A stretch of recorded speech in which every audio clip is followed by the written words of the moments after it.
पेशावर की ये साइटेशन है। और इस साइटेशन में याद रखें, आप जब अपनी जजमेंट की कॉपी करवा के ऑनरेबल कोर्ट को प्रोवाइड करते हैं, उस वक्त कॉपी करवाने में बहुत जरूरी है एक चीज, वो ये कि देखें आपने भी कॉपीज दी, आपके जो रिस्पेक्टेबल ओपोनेंट साइड से आपके लॉयर हैं वो भी आएंगे वो भी देंगे। मे बी एक केस में 6-8 पार्टीज हों, वो सारे वकील आके देंगे।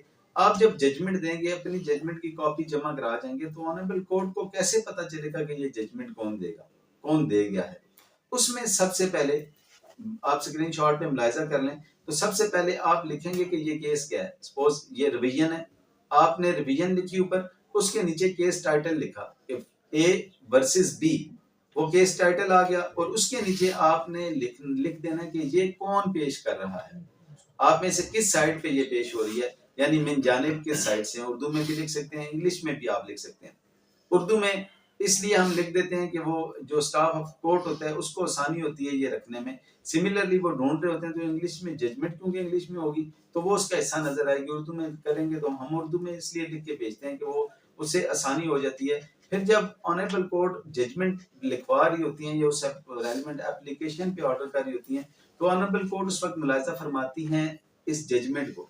उस वक्त देखती हैं कि आपने जो जजमेंट दी है, तो जैसे ही वो उठाएंगी ऑनरेबल कोर्ट, तो उनको हेड नोट देखते ही पता चल जाएगा कि ये सिमिलरली ये जजमेंट आप रखते हैं वो किसी और फाइल में चली जाती है, वो गिर जाती है या टेबल पे ही पड़ी रहती है। तो जैसे स्टाफ ऑफ द कोर्ट वो उसको देखेगा, वो देख के जिसको भी मिलेगी वो फौरन देख लेंगे कि ये रिवीजन है और ये रिवीजन फलां ए वर्सेस बी रिवीजन है, उसमें रख देंगे, जाके वो उस फाइल में रेलेवेंट फाइल में रख देंगे। ये सबसे बड़ा फायदा होगा, आपने जब टाइटल वहां पे लिखा होगा, केस का लिखा होगा, ये फायदा आपको उस वक्त होगा जब आपकी वो मिसप्लेस हो जाती है, फाइल से गिर जाती है या किसी और फाइल में लग जाती है।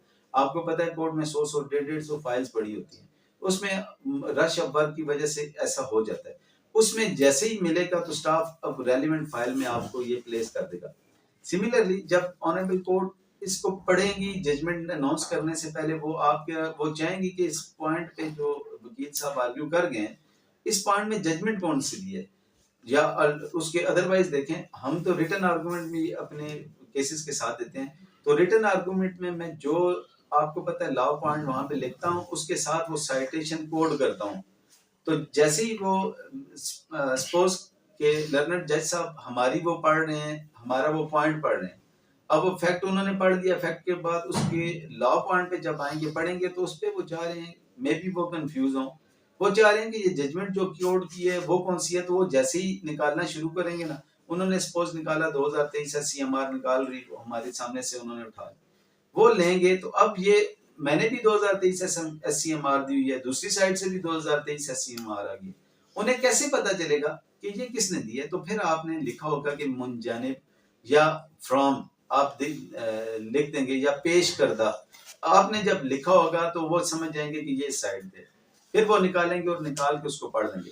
अब इसमें एक इम्पोर्टेंट फैक्टर, आप हाईलाइट कौन सा पोर्शन करेंगे इसमें, जो आप साइटेशन जो आप जजमेंट दे रहे हैं,